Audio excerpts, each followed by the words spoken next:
거기 55페이지 보시면 채권에 대손이 있습니다. 그래서 우리 대손 나오면은 대손 충당금이었죠. 그래서 무슨 법이요? 보충법. 그 다음에 대손 삼각비하고 기타의 대손 삼각비. 그 다음에 시험 문제에 종종 나오는 게 전기의 대손 발생. 요것도 시험 문제 종종 출제가 됩니다. 그래서 대손 삼각비는 매출, 채권. 그래서 예상 매출금이나 받을 어음이었죠. 그래서 얘는 판매비와 모요, 관리비였죠. 그 다음에 기타는 매출 채권이 아닐 때, 그래서 대여금이나 모여, 미수금, 영업과 관련 없다. 그 다음에 전기에 대손 발생하면 뭐였죠? 대손 충당금이었죠. 이거 같이 기억하시고. 그 다음에 좀 이따 볼 건데 우리 충당 나오는 게 하나 더 있어요. 퇴직금 주는 거. 퇴직급여 무슨 부채요? 충당부채. 그래서 얘는 부족하면 무슨 급여요? 퇴직급여. 그래서 퇴직급여 충당부채는 뭐 하려고 준비하는 거예요? 퇴직금 주려고.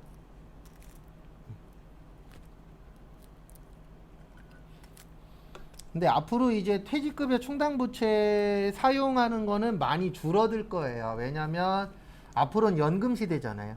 그래서 퇴직연금 주죠. 그러니까 퇴직급여보다는 이제 좀 차이가 발생합니다.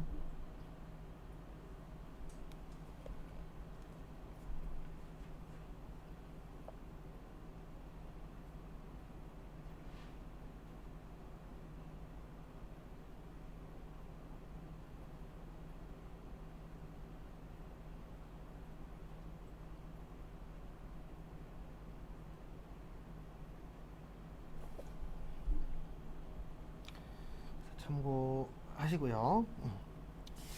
그 다음에 쭉 넘어가셔서 64페이지 재고자산. 그래서 우리 그때 전산회계 때 4일 동안 한 거를 3시간 만에 끝낼 거예요.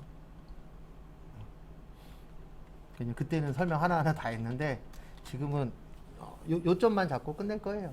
왜냐면 내용 똑같아서. 그 다음에 재고자산 그러면 무슨 목적이었죠? 판매 목적. 그래서 저희가 공부할 때 나오는 재고자산은 대표적으로 상품, 원재료, 제공품, 제품 이렇게 4가지가 가장 많이 나옵니다. 근데 4가지만 있는 건 아니에요. 이거보다 종류는 더 여러 가지인데 우리가 공부할 때는 주로 요 4가지가 나옵니다. 왜냐면 저희는 공부할 때 무슨 회사죠? 제조회사예요. 근데 제조회사라 그래서 무조건 요 시스템으로 가는 건 아닙니다. 제조회사에서도 물건을 사다 파는 경우 있어요? 없어요? 있어요. 그럴 때에는 이제 뭐가 되는 거예요? 상품. 그래도 저도 예전에 회사 다닐 때 저기 그 마트 있죠. 대형마트 가보시면 그 진열장 있잖아요. 그런 거 납품하는 회사 다녔었는데 그 회사에서 중국에서 수입해갖고 그 DIY 제품 있잖아요. 예, 그런 거 판 적도 있었어요. 그래서 우리 회사에 상품도 있고 제품도 있어요. 그래서 DIY 팔면 상품, 진열장 팔면 제품. 그래서 회사에서 2가지가 이렇게 혼용해서 쓰는 회사들도 비일비재합니다. 그래서 우리가 사거나 팔 때는 뭐가 중요하죠? 사거나 팔 때는 수량하고 모요, 단가. 그래서 수량에는 3가지가 있죠. 계속 적을 거다, 계속기록법, 창고 갈 거다, 실지재고 조사법, 섞어 쓸 거다, 혼합법.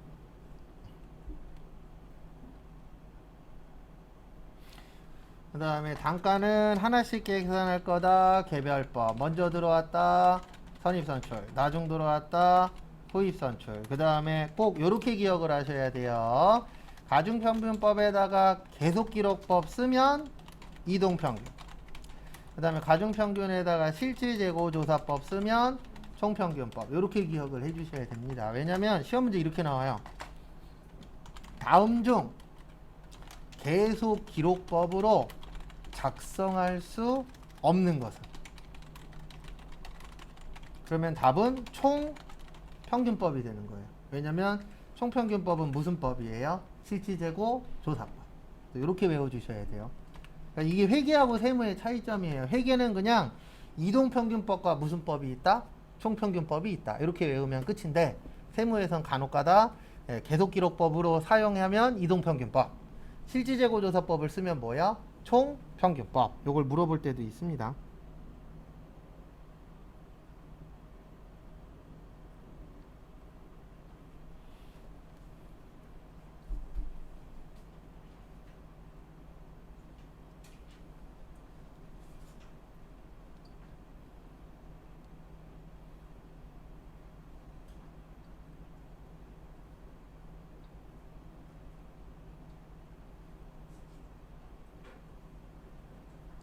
그래서 참고하시고, 그 다음에 우리 이거 많이 봤었죠. 물가 모요 상승할 때 매출 원가만 후입선출법이 뭐하다 크다.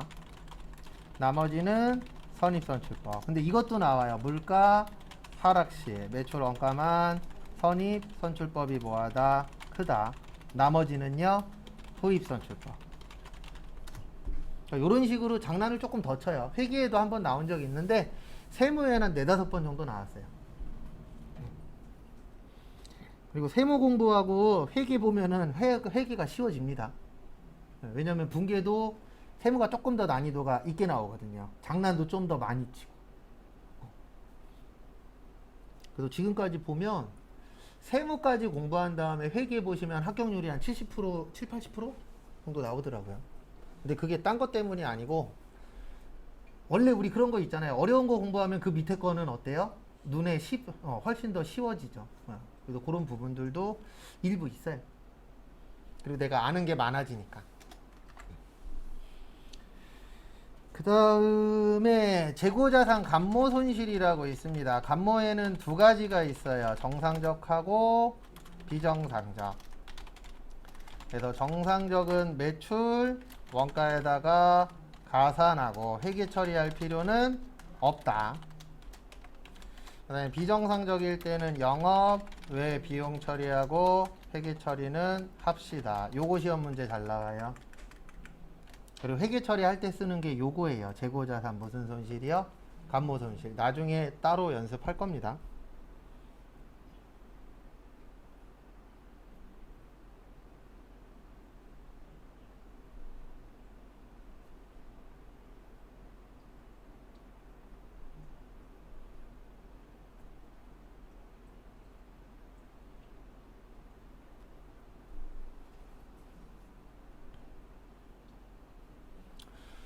그 다음에 재고자산 평가손실 있어요. 그래서 무슨 법이요? 저가법. 어디서 회계 처리? 매출 원가에서.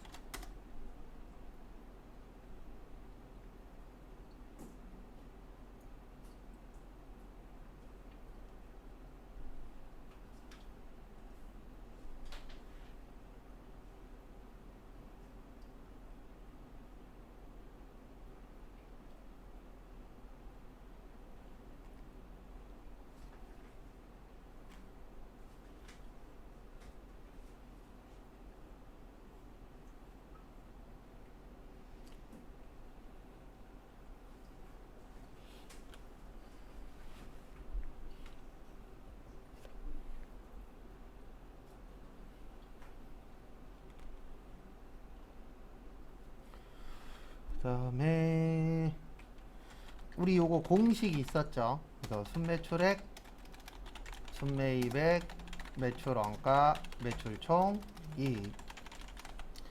그래서 순매출액은 잠시만요. 왜 이래? 총 매출액 마이너스 매출 환입 및 애누리 마이너스 매출 할인. 그 다음에 순매입액은 총매입액 플러스 부대비용 마이너스 매입환출 및 애누리 마이너스 매입 할인. 매출원가는 기초상품 플러스 순매입액 마이너스 기말상품 마이너스 타괴정 대체. 그 다음에 매출총이익은 순매출액 마이너스 매출원가. 되셨죠? 참고하시고.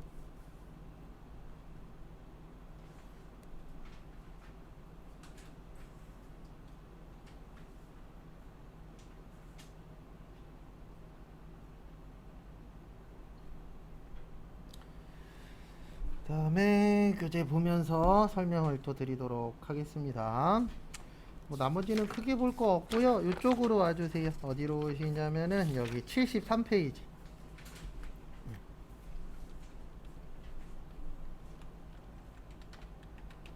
73페이지 거기 가운데 보시면 재고자산 가격의 결정이 있어요.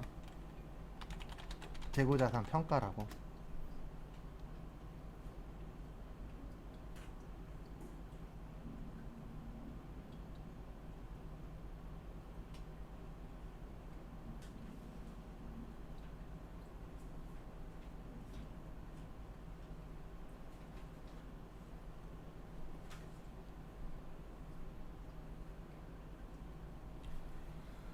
그래서 보시면은요, 거기 보시면 미착 상품에 두 가지 있습니다. 몇 가지 있어요? 두 가지. 그래서 미착 상품에는 무려 두 가지가 있어요. 하나는 선적지 인도 기준하고 도착지 인도 기준. 그래서 선적지는 말 그대로 뭐 했을 때요? 선적했을 때, 실었을 때. 근데 우리나라는 대부분 도착지예요. 그래서 도착했을 때 물건을 샀다 이렇게 생각하잖아요. 그래서 뭐냐, 집에서 음식을 시켜도 음식 시켰다 그래서 거기에서 출발했다 그래서 내가 산 게 아니죠. 그 음식이 뭐 해야 돼요? 도착해야 되죠. 그래서 도착했을 때 인정되면은 도착지. 그다음에 선적했을 때 내게 되면 무슨 지요? 선적지. 근데 우리나라는 일반적으로 도착지입니다. 왜냐면 도착지가 매입자한테 유리해요. 왜냐면 우리가 뭐 실제 그런 일들이 요즘에도 비일비재 하잖아요. 예, 무슨 거지 해서 있어요, 없어요? 있죠. 그리고 바깥에다 놔주세요 그랬는데 누가 훔쳐갔어. 그런 경우들 발생할 수 있죠. 그러면은 사는 사람이 손해보는 게 아니고 파는 사람이 손해보는 거잖아요. 그래서 선적지 인도 조건은 누구한테 유리해요? 판매자한테 유리해요. 왜냐면 가다가 잘못됐어. 그래도 내가 책임질 건 없어요, 판매자는. 왜냐면 선적하는 순간 누구 거니까? 매입자 거니까. 근데 우리나라는 어쨌든 손님이 왕이잖아요. 그러니까 손님한테도 유리한 방법을 쓰는 거예요. 그게 무슨 지 인도 조건이에요? 도착지라고 보시면 됩니다. 그래서 일반적으로 특이 케이스 아니면 대부분 도착지예요. 왜냐면 선적지는 위험해요. 가지고 오다가 없어질 수도 있으니까. 그 다음에 적성품, 다른 말로 위탁 판매 상품, 뭐 위탁 상품이라고도 하는데, 우리가 부탁하는 사람을 무슨 자라 그런다고요? 위탁자라 그래요. 그 다음에 부탁받은 사람은 수탁자. 그래서 요거는 수탁자가 뭐 했을 때요?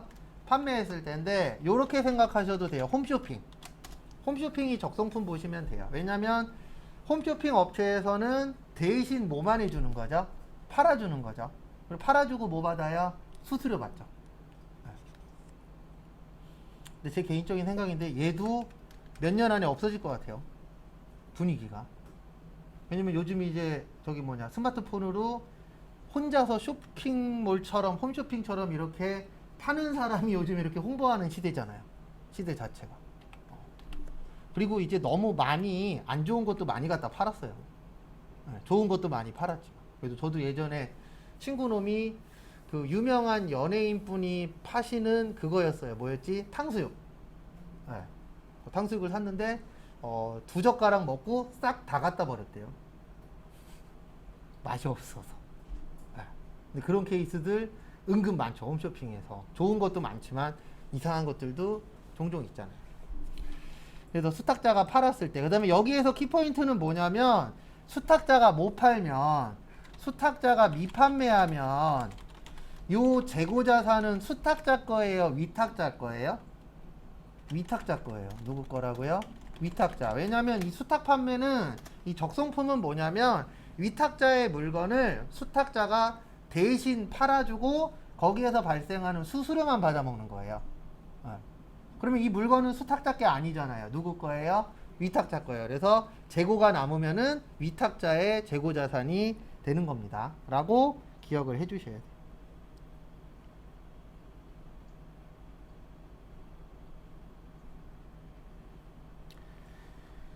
그 다음에 보시면 시송품, 또는 뭐 시용품이라고도 하는데, 요거는 써보고 사는 겁니다. 그래서 상대방이 구매 의사를 뭐 해야 돼요? 표시해야 돼요. 그래서 우리 요것도 홈쇼핑하고 좀 연관이 있는데 홈쇼핑에서 뭐 일주일간 써보시고 마음에 드시면 사십시오. 아니면 샘플 보내드릴 테니까 샘플 써보시고 마음에 드시면 본품 뜯으세요. 그 대신 본품 뜯는 순간 뭐가 안 돼요? 반품은 안 됩니다. 이런 것들이 시송품, 시용품이라고 보시면 되고요. 그 다음에 상품권은 이렇게 된다 그랬죠. 상품권은 상품권을 뭐 하고요? 받고 회수하고 물건을 뭐 했을 때요? 판매했을 때. 참고하시고.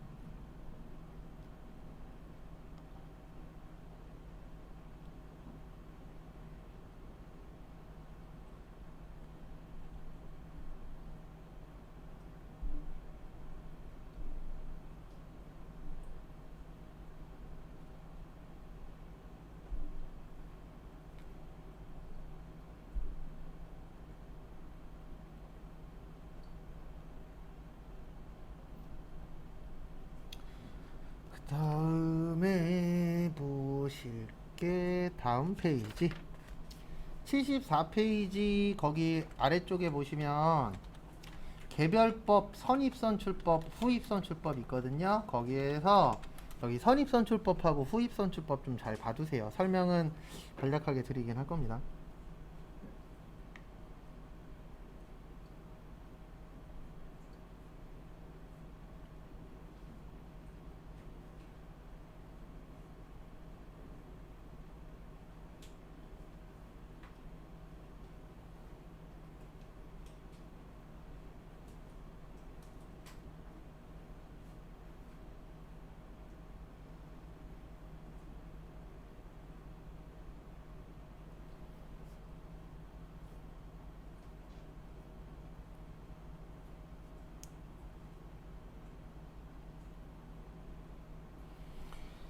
그래서 거기에서 보셔야 되는 게 일단 개별법은 몇 개씩 계산해요?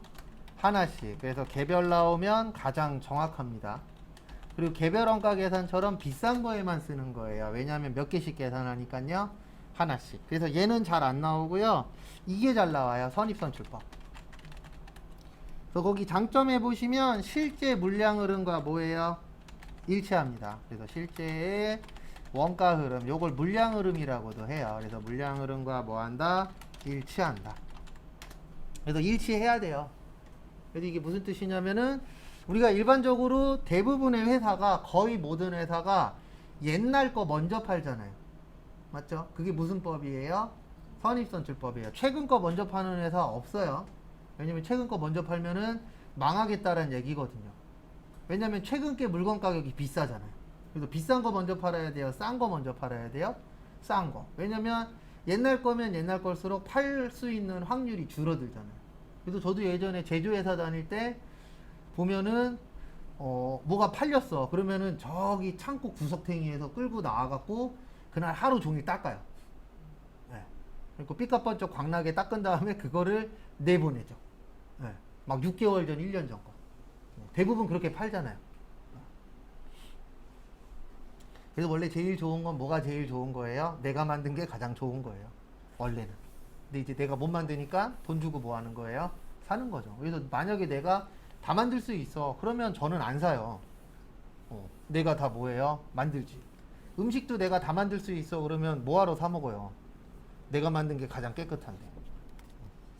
그렇죠. 귀찮고 못하니까. 그래서 제가 예전에 웨딩홀 뷔페에서 그거 했었거든요. 접시 빼기. 6개월 동안. 그래서 제가 가장 많이 먹은 게 뭐냐면 거기 총주방장님이 있어요. 총주방장님이 나와서 먹는 걸 가장 많이 먹어요. 왜냐면 그분이 가장 많이 보잖아요. 총주방장이니까. 그분이 나와서 먹었네. 그러면 그게 가장 깨끗할 확률이 높은 거거든요. 그 다음에 많이 먹었었던 게 육회. 근데 왜 육회 많이 먹었냐면 저하고 같이 일하던 형이 그 뭐냐 재료 띄워오는 형이에요. 그 형한테 물어보면 과일은 제일 싼 걸로 사온대요. 진짜로. 그러니까 요번 주만 쓰고 어차피 안 쓸 거니까 양은 정해져 있으니까 요번 주까지 버틸 수 있는 애들 그런 걸로 사오고 육회는 무조건 가장 비싼 걸로 사온대요. 네, 왜냐면 육회는 싼 거 샀다간 큰일 나니까 생으로 먹잖아요. 그리고 육회는 엄청 많이 먹어요. 지금도. 그리고 보면은 그런 게 좀 있더라고요. 그래서 선입선출법은 물량 흐름과 뭐 한다? 일치한다. 그 다음에 두 번째 것도 잘 보셔야 돼요. 기말 재고 자산은 현행 원가를 반영한다. 이게 무슨 뜻이냐면 기말의 뜻이 뭐죠? 남은 거예요. 뭐 한 거예요? 남은 거. 그러면 현행 원가라는 게 뭐냐면 최근 금액이에요. 그래서 우리 선입선출법의 뜻이 먼저 들어온 게 뭐하죠? 먼저 나가죠. 그러면은 남은 거는 최근에 게 남는 거잖아요. 그거 얘기하는 거예요. 현행 원가를 뭐 한다? 반영한다. 그래서 기말 재고 자산은 최신 게 남는다. 이 뜻입니다. 그 다음에 거기 단점의 마지막에 보시면 현행 매출 수익에 현행 매출 수익에 오래전 뭐요? 원가가 대응된다. 그래서 수익 비용 대응 원칙에 뭐 된다? 위배된다. 그러니까 이게 무슨 뜻이냐면요. 파는 건 지금 팔죠. 맞죠? 네, 그게 현행 매출 수익이에요. 그래서 파는 건 지금 가격에 파는데 이 물건은 지금 거예요? 오래전 거예요? 오래전 거예요. 그러면은 수익 비용 대응에 어긋나요. 왜냐면 수익 비용은 이렇게 되어 있거든요. 수익 비용 대응이라는 건 최근의 수익이면 최근의 비용이 나와야 돼요. 근데 수익은 최근 건데 비용은 언제 거죠? 옛날 거죠. 네, 그 뜻이에요. 그래서 파는 건 지금 파는데 이 물건은 언제 거다? 옛날 거다. 그게 선입선출법이잖아요. 선입선출법이 옛날 걸 먼저 뭐 하는 거예요? 파는 거죠. 그러니까 이런 식으로 박스에다가 한 세네 가지를 줘요. 그리고 얘는 무슨 법일까라고 물어봅니다. 네, 그러면은 문제 읽고 네, 선입선출법이면 선입선출법 체크하시고 후입선출법이면 후입선출법 체크하시고 지금까지 정답은 선입 아니면 후입이었어요. 다른 거 낸 적은 아직은 없습니다. 그 다음에 이동평균법 있죠. 이동평균은 이럴 때 쓰는 거예요. 어떨 때 쓰냐면 단가가 뭐 할 때요? 틀린 경우 단가를 재계산하는데 매입만 재계산하는 거예요. 매출 쪽은 신경 쓰실 거 없어요. 왜냐면 어차피 매출은 정해져 있잖아요. 얼마에 팔았다가. 그래서 매입의 단가가 틀릴 때만 따로 계산하는 거.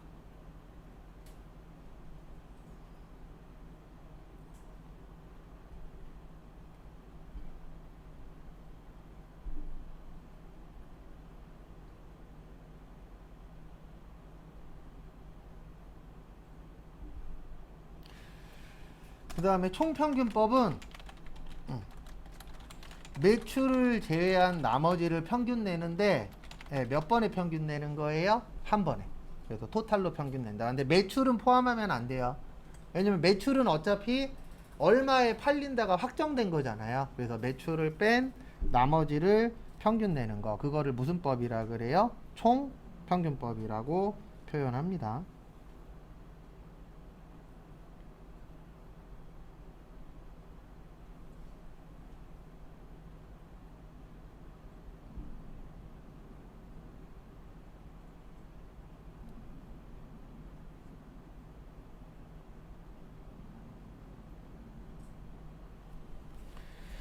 그 다음에 75페이지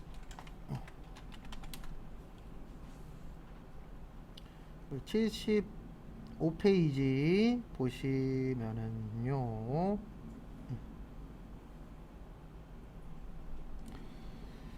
여기 보시면 이렇게 되어 있어요. 어떻게 되어 있냐면은요 거기 위에 각 방법의 상호 비교라고 있죠. 인플레이션 가정이라고. 그게 이제 요거 얘기하는 겁니다. 물가 뭐 할 때요? 상승할 때. 그래서 물가 상승 시에 매출 원가만 무슨 법이 크다? 후입선출법. 네, 나머지는 누가 크다고요? 선입선출법이 뭐하다? 크다. 그래서 거기 박스 보시면 매출 원가만 후입선출법이 크다라고 되어 있어요. 부등호가. 맞죠? 그 다음에 나머지는 누가 커요? 선입선출법이 큽니다.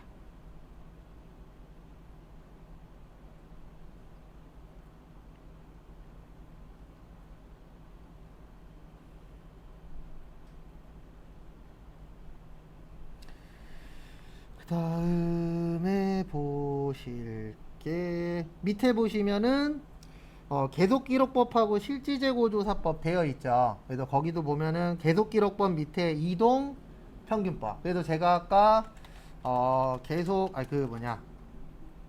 평균법에다가 계속기록법을 쓰면 요게 뭐가 되는 거라고요? 이동평균법. 그 다음에 여기에다가 실지를 쓰면 총평균법이라 그랬죠. 그래서 거기 밑에가 그거 얘기하는 거예요. 참고로 선입선출하고 후입선출은 계속도 되고 실지도 돼요. 근데 이동평균법은 무슨 법만 된다고요? 계속기록법만. 그 다음에 총평균법은 뭐만 된다고요? 실지, 재고, 조사법만. 그 뜻입니다.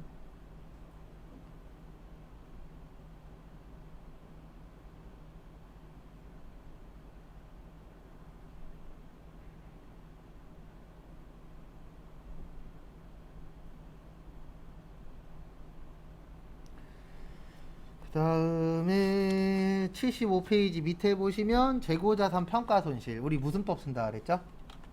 저가법 씁니다. 무슨 법 써요? 저가법. 우리 저가법의 뜻에 대해서 좀 간략하게 좀 설명을 드릴게요. 만약에 내가 2020년도에 몇 년도요? 2020년도에 뭐를 샀냐면 물건을 샀어요. 그래서 재고자산을 샀는데 만약에 100만원 주고 샀어요. 얼마 주고요? 100만원.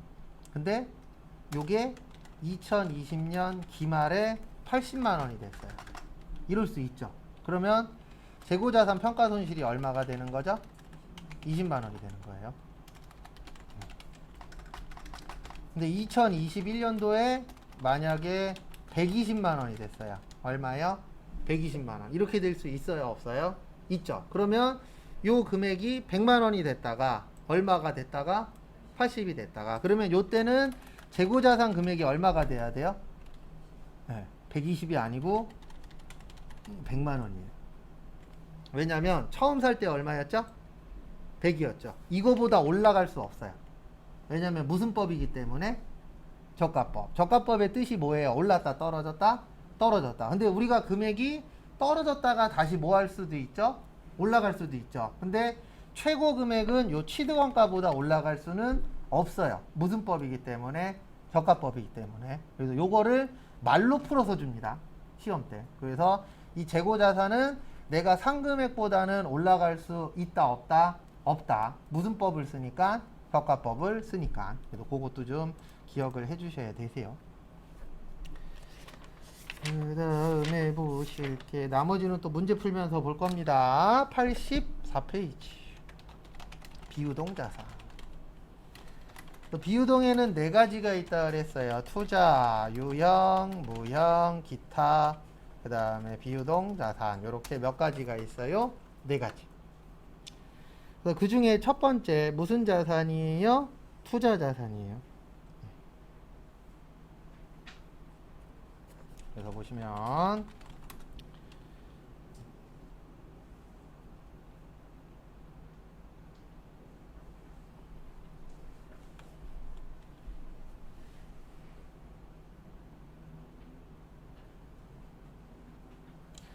그래서 투자자산에서는 두 가지 잘 기억하셔야 돼요. 몇 가지요? 두 가지. 그래서 하나는 뭐냐면은요 투자부동산. 그 다음에 하나는 매도 가능 증권.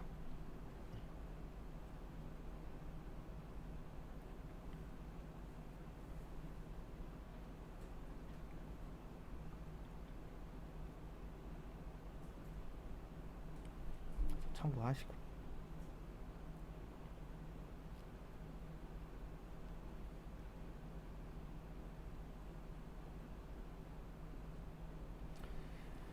그래서 보시면은요 우리 그 투자 부동산은 우리가 부동산 그러면 두 가지가 있다 그랬죠. 토지하고 뭐요? 건물. 그래서 요거를 영업용으로 쓰면 그때는 뭐가 되는 거예요? 토지하고 건물이 되는 거예요. 그 다음에 요거를 투자용이나 비영업용이나 무슨 용이요? 투자 목적. 네, 그러면 무슨 부동산이 되는 거예요? 투자 부동산. 그래서 이 회계는 그 상황을 잘 봐야 돼요. 이거 갖고 어디에 쓸 거냐? 그러니까 판매에 쓸 거냐, 아니냐? 아니면 일하는 데 쓸 거냐? 아니면 투자 목적으로 쓸 거냐? 여기에 따라서 나누어집니다. 근데 실무 가시면 솔직히 투자 자산이 많지 않아요. 왜요? 월급 주고 먹고 사느라 바빠서 투자 자산을 살 만큼의 여유가 대부분 없어요. 주식이나 이런 걸 사도 대부분 개인이 개인 돈으로 사는 거지 회사 돈으로 주식 살 일도 많지 않아요. 실무에서는. 그러다 보니까 실무에서는 투자 부동산을 그렇게 볼 확률이 아주 높진 않더라고요. 제가 해보니까.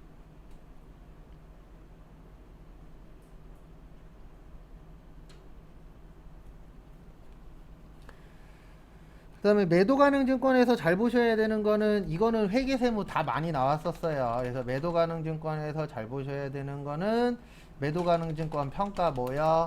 손익. 얘는 어디라고요? 기타 포괄 손익 뭐요? 누계액. 그래서 자본이라 그랬죠.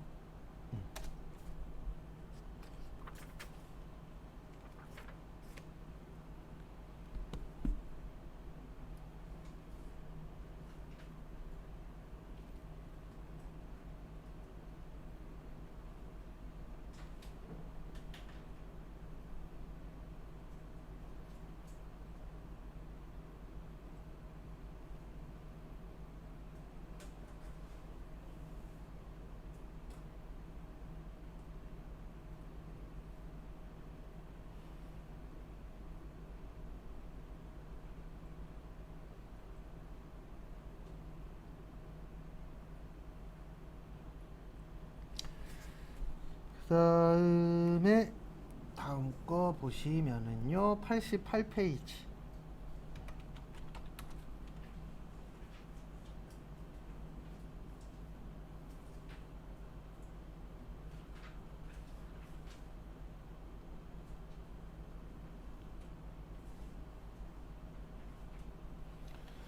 그래서 88페이지는 이제 유형자산과 무형자산인데 두 가지의 차이점은 하나죠. 둘 다 일단 1년 넘으셔야 되고 사용기간이 그 다음에 둘 다 일하는 데 써야 됩니다. 영업에 사용해야 되고 네, 가장 큰 차이점은 이거예요. 무형은 형태가 없다. 유형은 형태가 있다. 네, 요게 가장 큰 차이점이세요. 있냐 없냐가. 그 다음에 둘 다 효익은 있어야 돼요. 모든 자산은 효익이 있어야 돼요. 그래서 내가 이거를 가지고 있음으로 해서 미래에 효과라던가 이익 창출을 할 수가 있어야 됩니다. 무형자산의 대표적인 것 중에 하나가 기계장치거든요. 그리고 우리 기계장치로 물건 만들어서 뭐 하죠? 팔죠. 그럼 이익 창출할 수 있죠.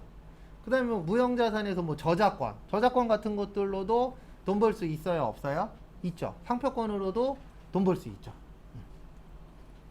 근데 앞으로는 디자인권 가지고 많이 싸울 거래요. 근데 진짜 그럴 것 같아요. 왜냐면 저도 지금은 이제 결혼해서 같이 살고 있지만 예전에 자취했을 때 있거든요. 혼자 살 때. 혼자 살면은 그냥 이쁜 것만 찾아요. 아기자기하고 조그만하고 이쁜 거. 남자들도 똑같거든요. 프라이팬도 가끔씩 마트 가보면 그 1인용으로 작은 거 있잖아요. 조그만한 거. 계란 하나 정도 이렇게 할 수 있는 거. 계란 후라이 한두 개 정도. 저런 거 있으면 좋겠다라고 생각하는데 집에서 쓰기에는 좀 그래요. 왜냐면 뭐 많진 않지만 세 식구긴 하지만 가끔씩 이제 뭐 계란 후라이를 해도 세 개를 해야 되는데 따로따로 하면 귀찮잖아요. 근데 혼자 있을 때는 좀 아기자기한 걸 많이 찾다 보니까 앞으로 디자인 쪽으로 많이 좀 문제가 생기지 않을까. 왜냐면 우리나라가 솔직히 이쪽이 되게 약했잖아요. 법적으로도.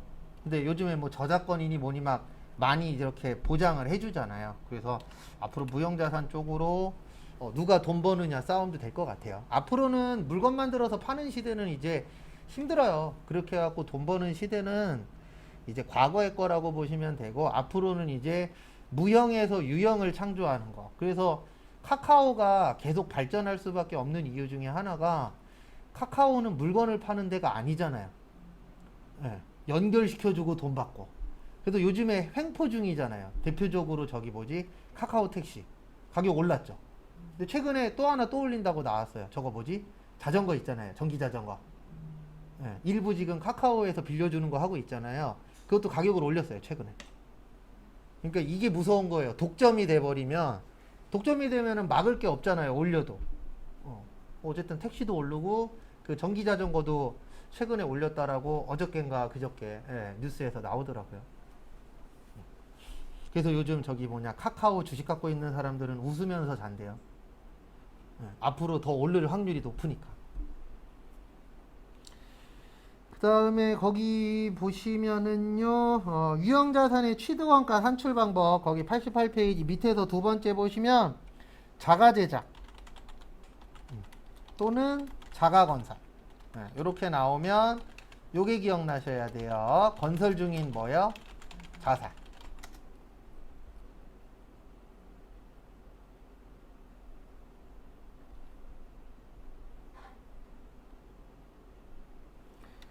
그 다음에 교환. 우리 교환에 몇 가지 있어요? 두 가지 있습니다. 몇 가지 있어요? 두 가지. 그래서 하나는 뭐냐면 동종 자산 간의 교환. 그 다음에 또 하나는 이종 자산 간의 교환. 그래서 동종은 제공한 자산의 무슨 가요? 장부가. 이종은요? 제공한 자산의 공정가.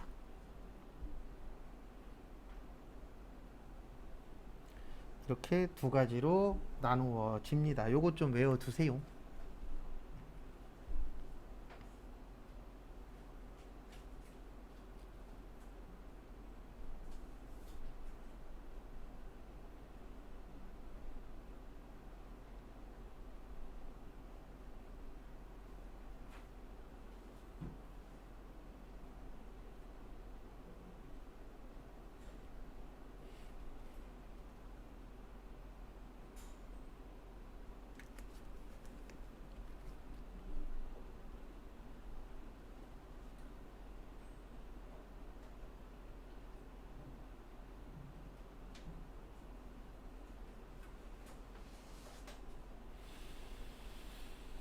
그 다음에 89페이지. 우리 많이 봤던 거. 취득후원가. 그래서 요게 이제 요거 관련된 거죠. 수선. 우리 몇 가지가 있죠? 두 가지. 자본적 지출하고 수익적 지출. 특히 자본적 지출에서 이거 잘 알고 계셔야 돼요. 내용연수 증가. 왜 그러냐면 희한하게 다른 문제 나오면 힌트를 주거든요. 마지막에 자본적 지출로 뭐 하시오? 처리하시오. 이렇게 주는데 희한한 게 얘만 나오면 이 문구가 없어요. 그냥 내용연수 증가했다로 끝이에요. 그러면 내용연수 증가했다라고 읽으면서 무슨적 지출이라고 기억을 하셔야 돼요? 자본적 지출. 그래서 자본적 지출은 돈 버는 거예요. 우리 내용연수 증가라는 건 사용기간이 늘어난 거거든요. 그러면은 우리가 일반적으로 어떤 물건을 살 때에 오래 쓰고 싶어 하잖아요. 똑같다라고 봤을 때. 왜냐면 새 거를 사나 예전 거나 만약에 사용되는 게 똑같아. 그러면 예전 거 있으면은 예전 거를 더 오래 쓰려고 노력을 하잖아요. 왜요? 예전 걸 오래 써야 내가 돈을 그만큼 안 쓸 수 있으니까. 그러면 돈을 안 쓰면 내가 뭐 버는 거죠? 돈 버는 거죠. 그래서 자본적 지출은 다 돈 버는 거예요. 그 다음에 엘리베이터 설치, 그 다음에 냉난방 장치 설치, 용도 변경. 그래서 얘는 무슨 처리요? 자산 처리. 그래서 예전에 옥탑방에서도 한번 살았었는데 학원에서 일할 때 예전에 학교 다니면서 학원에서 알바 한 적이 있었거든요. 그때 옥탑방 비어있다 그래갖고 거기 친구 둘이랑 가서 살았죠. 그 당시에는 커피를 먹어도 그렇게 잠이 잘 왔는데 지금은 커피 한 잔 먹으면 이렇게 밤에 잠이 안 와요. 그 다음에 수익적 지출은 원상 회복, 능률 유지, 그 다음에 페인트 칠, 마지막으로 뭐 교체요? 유리창 교체. 그래서 얘는 비용 처리하는데 수선비나 차량 뭐요? 유지비 참고하시고.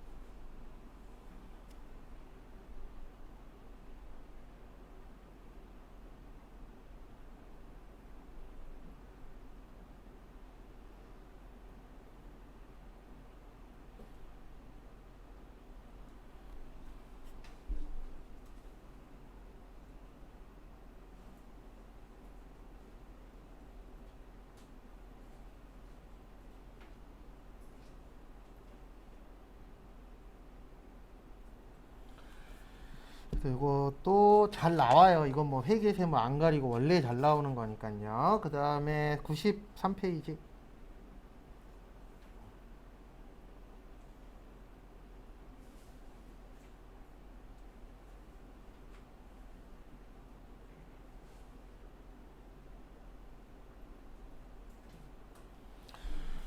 그래서 93페이지 보시면은요. 93페이지 보시면 감가상각. 그래서 거기 밑에 첫 번째 줄에 보시면 감가상각 끝쪽에 합리적이고 무슨 적이요? 체계적.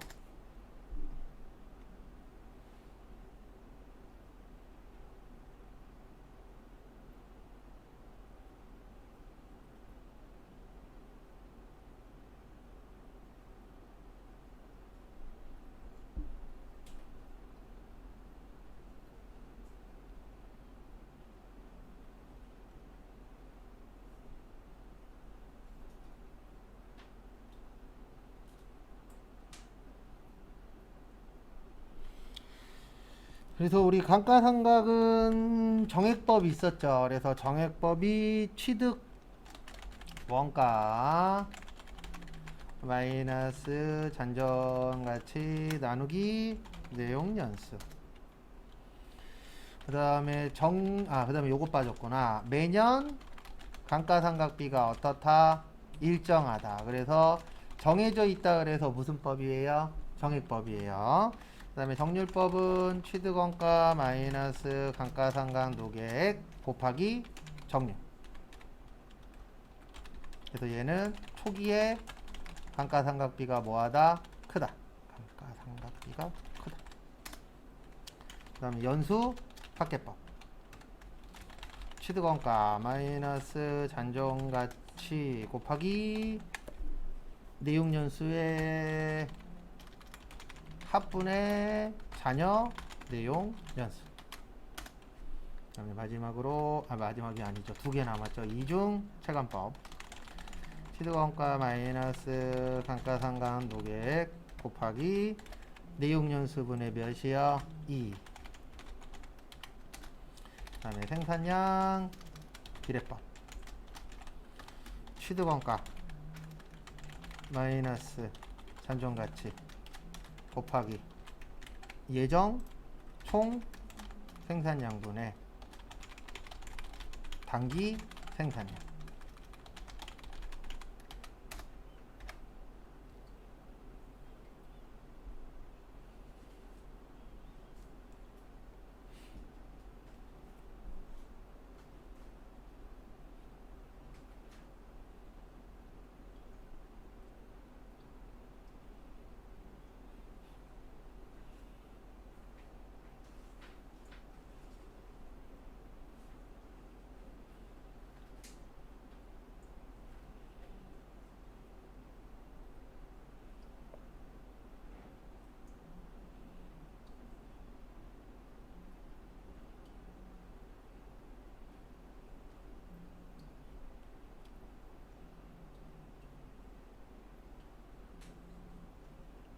참고하시고.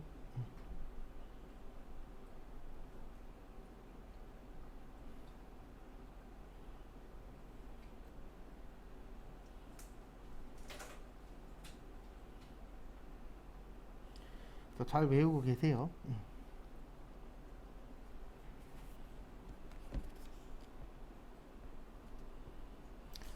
그 다음에 그리고 요것도 하나 알고 계십시오. 뭐 이렇게 잘 나오지는 않는데요.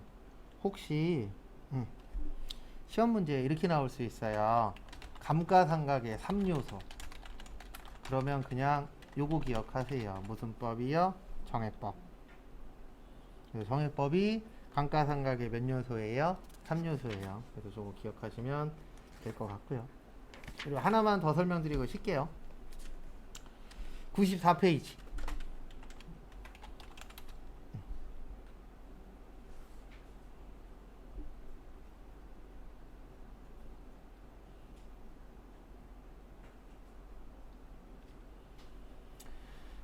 그래서 4페이지 보시면은요, 거기 유형자산의 손상이라고 있어요. 뭐라고 있으세요? 유형자산의 손상. 그래서 거기 보시면은 바로 아래쪽에 자산의 진부화 및 시장가치 하락이라고 있습니다. 그래서 손상이 뭐냐면 말 그대로 가격이 떨어지는 거예요. 갑자기 확 떨어지는 거. 그래서 여기에서 말하는 진부화는 기술력이에요. 그래서 기술력이 떨어지면은 가격도 뭐하죠? 하락하죠. 그 다음에 여기에서 말하는 시장가치 하락은 물건 관련된 거예요. 그래서 진부화가 뭐 이런 경우입니다. 아직은 현실화가 되진 않았는데 지금 모니터 있죠. 이 모니터가 나중에는 다 저걸로 바뀔 거예요. 터치 스크린으로. 지금은 왜 아니에요? 가격이 비싸니까 못 쓰지만 가격을 계속 떨어뜨리기 위해서 계속 연구 개발 중이에요. 왜냐면 실질적으로 터치 스크린이 편한 건 아는데 현재 터치 스크린이 쓰이는 데가 아직 많지는 않잖아요. 근데 그게 왜 그래요? 가격이 뭐 하니까? 비싸니까. 그리고 계속 연구 개발을 해서 가격을 떨어뜨리려고 지금 계속 하고 있어요. 그러면 가격이 떨어지면은 대부분의 모니터를 다 뭘로 바꿀 거예요? 터치 스크린으로 바꾸겠죠. 그러면 현재 쓰고 있는 이 모니터들은 이제 기술력이 떨어지잖아요. 그러면 이 모니터 써요? 안 써요? 안 쓰겠죠. 그러면 가격이 어떻게 되죠? 떨어지죠. 이걸 진부화라 그래요. 그래서 기술력에 의해서 새로운 게 좋은 게 나오면은 기존 거는 당연히 안 팔리잖아요. 그건 어쩔 수 없는 거잖아요. 핸드폰도 똑같잖아요. 스마트폰 나오면서 옛날에 그 뚜껑 열던 거 있잖아요. 폴더폰. 그거의 가치가 어떻게 됐죠?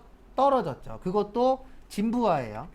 그 다음에 시장가치 하락, 요것도 뭐 이제 물건 관련된 건데 이런 것도 해당이 돼요. 뭐 기스가 난다거나 떨어뜨려서 깨졌거나 그럼 이런 것들도 가치가 어떻게 되죠? 하락하게 되죠. 그런 것들을 다 손상이라 그래요. 그래서 거기 밑에 잠깐 보시면 손상 차손이라고 있어요. 그래서 손상이 발생함으로 해서 차이 나는 금액인데 그 차이 나는 금액만큼 우리 회사 입장에서는 이익이에요, 손해예요? 손해예요. 근데 이렇게 디테일하게 아실 필요 없고 어떻게만 아시면 되냐면 시험 문제는 이렇게 나와요. 손상 차손을 인식하지 않는다. 맞은 거예요, 틀린 거예요? 틀린 거예요. 무조건 손상 나오면 이렇게 기억하셔야 돼요. 손상 차손 인식한다로 기억을 하셔야 돼요. 이렇게 시험 문제 잘 나와요. 그리고 요즘 간혹 가다가 요게 나온 적 한두 번 정도 있긴 있어요. 진부화. 그래서 진부화 그러면은 기술력에 의해서 값어치가 뭐 되는 거예요? 떨어지는 거. 그래서 우리가 신기술이 나온다 그래서 무조건 좋은 건 아니에요. 왜냐면 그 신기술을 못 가지고 있는 회사는 어떻게 되는 거죠? 가격대가 떨어질 수밖에 없는 거죠. 그래서 요즘 저거 중고장터에 많이 나온다면서요. 에어컨. 창문형 에어컨. 써본 적은 없는데 기사에 떴더라고요. 요즘 많이 나온대요. 근데 나오는 이유가 시끄러워서. 광고를 믿으면 안 된다니까요. 실질적으로 가서 봐야지. 광고에서는 항상 중요한 거 빼먹잖아요. 광고에 나오는 거는 가장 소리가 안 나는 모드로 한 거고, 우리가 일반적으로 써야 되는 걸로 하게 되면은 옆에 있는 사람이 공부 못할 정도로 시끄럽대요. 그래갖고 애들 방에 놓아주려고 샀는데 시끄러워서 애가 공부를 못하겠대. 그래갖고 중고장터에 내놓는다는 사람 인터뷰를 해놓은 게 있더라고요. 기사에 보니까. 근데 시원은 하대요. 써보신 분 말에 의하면은 그 이동형보다는 창문형이 낫대요. 둘 다 시끄러운 건 비슷한데 이동형은 저기 뭐냐 공기 안에서 이렇게 왔다 갔다 하는 거잖아요. 이동형은 여기 안에서 왔다 갔다 하는 거니까. 근데 창문형은 어쨌든 그 외부로 빠져나가기 때문에 오히려 두 가지 중에 한 가지를 고른다 그러면 창문형이 더 낫다라고 써보신 분이 이야기하시더라고요. 근데 전 둘 다 써본 적 없어요. 그냥 우리는 그냥 일반적인 거 쓰면 됩니다. 일부러 싸다고 해서 샀다가 또 하나 더 사면은 오히려 더 비싸잖아요. 요즘 엄청나게 팔린다라고 뉴스에 나오더라고요. 그래서 요것 좀 기억하세요. 손상차손은 인식한다 안 한다? 인식한다. 그 다음에 잠깐 쉬었다가 4시 5분에 재무회계 끝낼 거예요. 나머지 거. 그래서 끝내고 그 다음에 원가회계 볼 겁니다.